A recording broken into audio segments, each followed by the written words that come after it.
Learning, beginning, Perek Hey, Halacha Aleph, Hilchos Sukkah.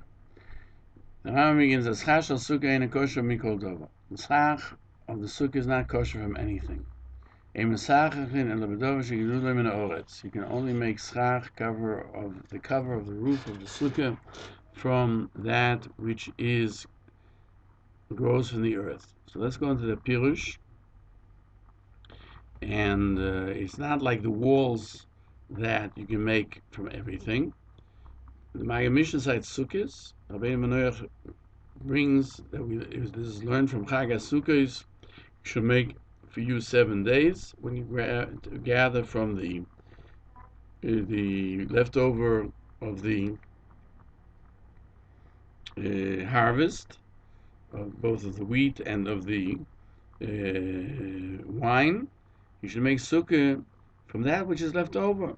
Now, when you make wheat, so you have left over the chaff, and you have the wheat and the grapes, and you use the chaff of the teven and the straw, and also the vines of the geffen.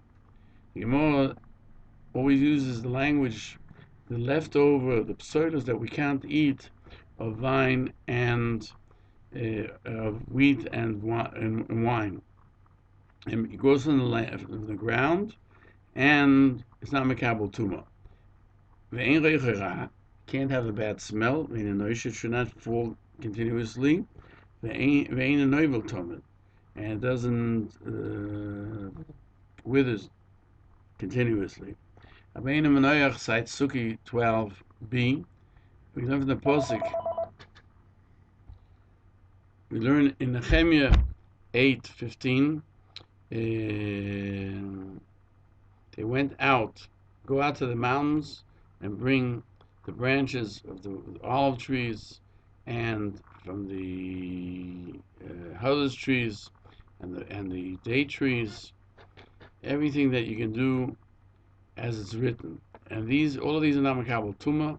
They grow from the ground. They don't have a bad smell, and they do not continuously fall apart. Rabbeinu Manoach writes that the posuk is found in Sefer Ezra. Rabbi Akiva, Egem Begin Hashas, cites in Sanhedrin that Sefer Nehemiah was read on the name, or was called on the name of Ezra. We're going to go straight into Halacha Beis. Now, the Rambam says in Halacha Beis of Hilchos Sukkah, Siger b'dover she'en gedulim in ha'oretz. If you put on the roof, on the schach, something that's does not grow from the ground, we'll go to the Peirush, or it's not attached to the ground. In other words, either something that doesn't grow from the ground, or it happens to be attached to the ground, or it's mekabel tuma. It's possible.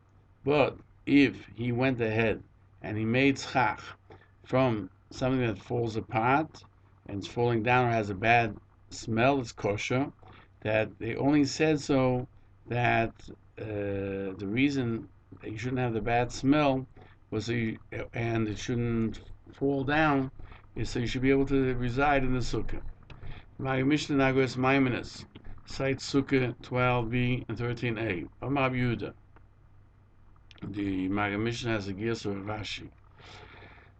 These shushi and shvarzi, you can use them. The Magen Mishnah cites Rashi. They are types of grasses. And Rashi, by us, writes, it's a type of vegetable.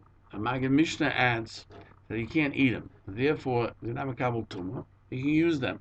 Abaye says, the shushi you can use. Shvatzi, you cannot do it. Why? Because they have a very bad smell. And therefore go out of the sukkah and you won't stay there. The Rambam and other Rishonim learned from this din, the Chatchila. But if b'di'evet is kosher. So Omar Machon Nesher Hani Hizmi v'Higi, these are types of thorns. You can use them. Abaye Omar v'Hizmi you can, v'Higi Loi, because since it causes wounds and it falls from them the branches, he will leave his sukkah. Therefore, to begin with, one should not use it, but b'di'evet it's kosher. The Shulchan Aruch Paskins, something that you make schach with it, it has to grow from the ground and be tolush. It's not mekabel tumah. And the Mishnah Berurah cites from Sukkah. We learn from Chag HaSukkah's Tasaloch,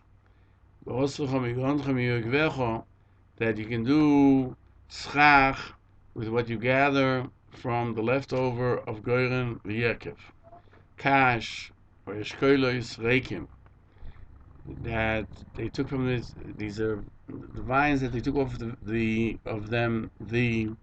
grapes, and therefore they have been cut off and they're not mekabel tumah because they're not food. The Halacha adds that it's possible in a raisa, and therefore b'diavad is also possible.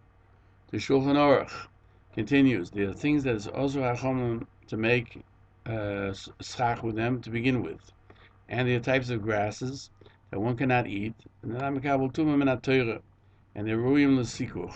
And since they have a bad smell, or their leaves continuously fall down, you shouldn't use it to begin with. And the Mishnah Berurah cites in the Magen Avraham that if you made schach, it's kosher, even if he has other schach, he's not chayiv to do it again. If it's terrible to smell, then you can't stand it, then it might be posel min haTorah, because the halacha that you have to be able to reside in the same fashion as you live in your house, and a person will not live in a place where his mind is not at ease because of the terrible smell. Because the Mishnah cites from the Ran that schach, that its reach is bad, is possible also for the walls, and that would seem to say even b'diavad, because the Mishnah says that since he cannot reside there, it's possible in Torah, because as we said before, you have to be able to reside the same way you reside there a whole year. So the walls can't have a bad smell either. And the Pimigodim says on the Ramah, a person should not make walls from something that has bad smell. Shebediyeven, it's mutter even schach that reichera, it has a bad smell, but not something which is totally uninhabitable. So it would seem that the Kavanah Zaran is that a bad smell means that you can get used to it, but b'diavad it's kosher only when you can get used to the smell. The Rambam says it's only zoshli choitzitz that we're all on schach yoyel unter yutfochen. You have to be careful that the hoots, the branches and the leaves of the schach should not go within 10 tvochen, so you'll have at least a place to sit within 10 tvochen. My Mishnah cites the source for this in Sukkah 4a, that if it goes into 10 tvochen, I wanted to say it depends whether the shade is greater than the sun, and like we learned before by Sukkah, which is above 20 amas, and you have part of the leaves going into the 20 amas, then it's kosher because there are 20. But if the shade is greater than the sun, so Rava told him there's a difference. When it's less than 10 tvochim, a person can't live in such a small area. Point out that it's not possible b'diavad.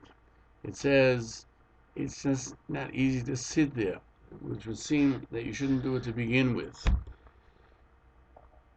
Just like when it has a bad smell, if you get used to it, it's kosher. The Rambam Brisk in the Griz says from the Rosh Rambam Tzorli Zohar that it's only lechatchila that you shouldn't have it that way. Furthermore, he's medayik that this din is, he writes in the dinim of sukkah schach and not in the dinim of the walls. Rabbeinu Menayach asks a question. From the Gemara would seem that a person cannot live in a apartment which is not fitting to live in. It would seem to say it's possible even b'diavad. And the answer is that you have to infer that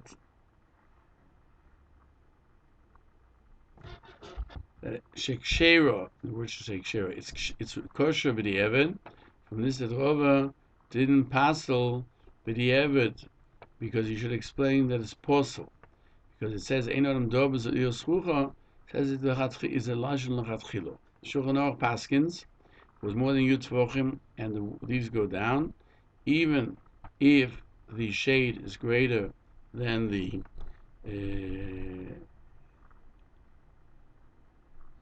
sun. Psula. What's the chiddush on that? And the Sharatzin is medayek. It's supposed to go by the evet. Everything has to say the other way around. In the tzil is greater than mechamso. More sun than shade in the area where the Maybe kach me'amina chananel. The Ritzgeis and the Ritvo, and not like the Rambam here would say. It's only something to be careful about, but it's not possible to be evet. And the Meiri cites different thoughts about this. So what the Shulchan Aruch says that even if the sun is greater than the shade, it's possible. It means to say that even if we consider like it's not there, but in actual fact it is there. So therefore, you shouldn't sit there because you cannot live within such a dwelling. We're going to the next page. The Torah and Shulchan Aruch. Passing like the Rosh, when there's no 10 Tvochim, it's possible in the Sukkah. The Sukkah is not kosher. You can't live there, even b'di'evet.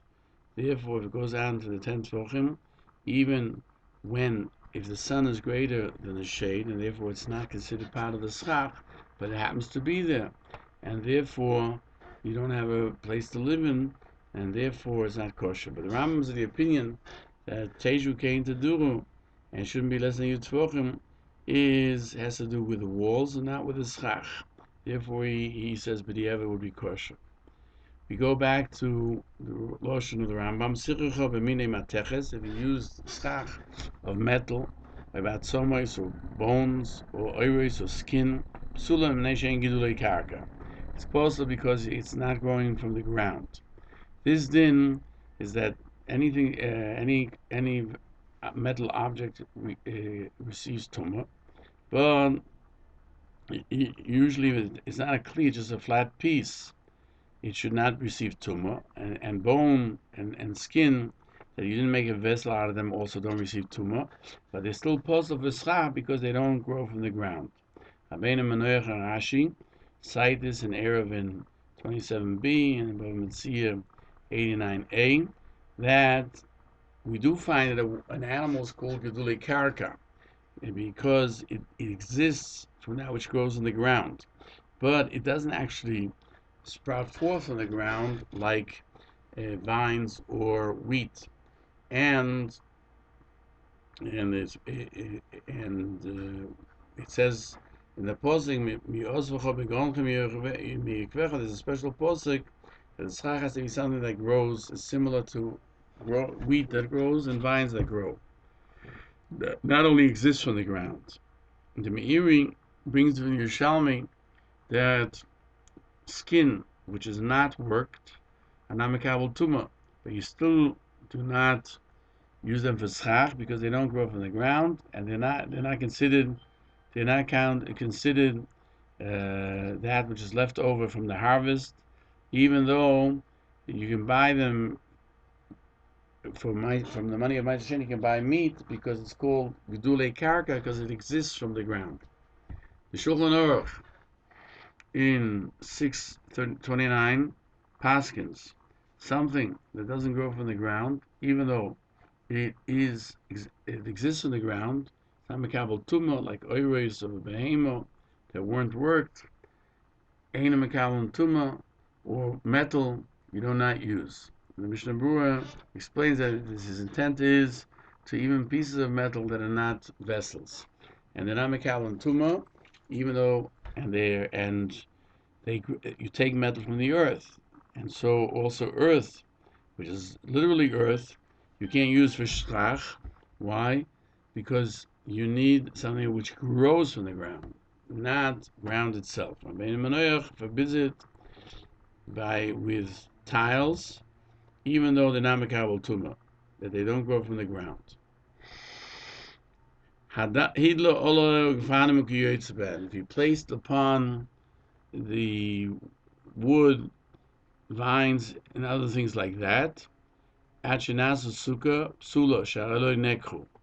they're attached to the ground, so therefore the apostle. This is found in the Mishnah in Sukkah Yud Aleph 11a. Shulchan Aruch Paskins, anything that's connected to the ground, you can't use, and it's like a din of a tree. It's possible schach because it's attached to the ground, even if it's shading the entire dwelling. Besides the Yerushalmi, the question is, what happens if somebody is planted gourds? It's a vegetable that it has a lot of wide leaves, and he put it into a planter which is not has no hole in it, and it only exists from the planter, and he put that on the sukkah. So since you can move the roots, is that considered movable or attached? And he says there are those who would say it's kosher. By Shabbos, as far as using, if you cut something from such a planter which is growing, since it's not actually attached to the ground, in Torah, you're not considered cutting from the ground. But it's not simple. Now, he further questions, if we'll say that it's kosher, what's the din? Do we have to make a differentiation between vessels that are earthenware vessels or wood? Because earthenware somehow has an attachment to the ground, and he brings him a vessel that's made of the ground, even though it doesn't have a hole in the ground, it's like it's porous, like it would have a hole in the ground, which is not the case if it would be which is clay vessels, which aren't that porous. What happens if we cover the roof with vessels of wood, or mats that are made to sit on? It's possible, even though they grow from the ground. And the Mishnah cites the Mishnah in Brais and Sukkah 19b. Now, what we have Sukkah is therefore not something you can use as a mat, and it's not woven in the same fashion. It's woven especially to fall apart, so it shouldn't be considered a mat, which would be possible for a sukkah. Shulchan Aruch in 629, 2 and 6 codifies the halacha. Anything that we see is mekabel tuma, and all the vessels you cannot make schach from them. Machzolis of konim and kash, mishiva v'guming, whether it's smooth that you can use it to resting, or it's not smooth that you can't rest on it. If it's small, it's usually used for sleeping. If it receives tuma, you can't use it. Only if you made it for the schach. If it's very, very large, it's made for schach, and you can use it. The Rambam doesn't mention that a small mat is considered something that's mekabel tuma, and you do not use it for schach. That he took vessels that are broken, and they no longer have mekabel tuma,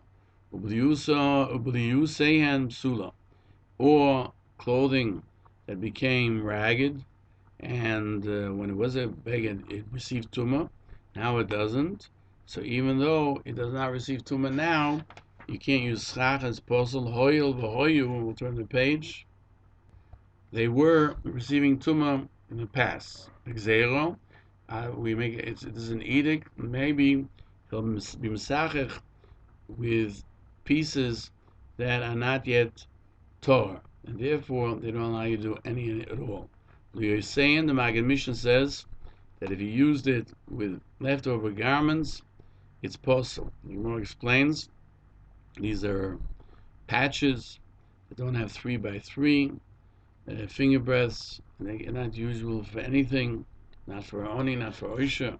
My Mishnah adds, we're afraid that he'll use bigger ones, and the Gemara cites a brisa that the shiur or the mats, how much should remain from it, it shouldn't be mekabel tuma, but you can't use it lest he use pieces that are too big. Rabbeinu Manoach learns from this, Exera, shouldn't do schach with that which goes in the Otzeshen and Nokov.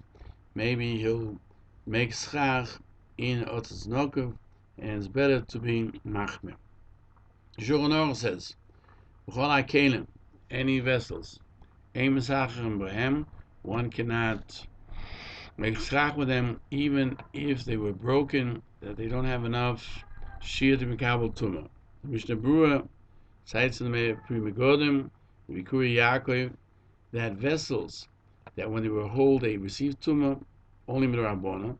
If they broke, then you can, but it's forbidden to make schach only with kelim that when they were whole they did receive tumah. And the reason is explained in the Bikura Yaakov, because otherwise it's an edict. When the edicts, we make an edict that it's broken, you can't use it because it once had mekabel tumah. But if it never received tumah, then would be an edict and edict. Even though we'll say people might not differentiate between vessels, still, if you use them, it would be kosher b'diavad.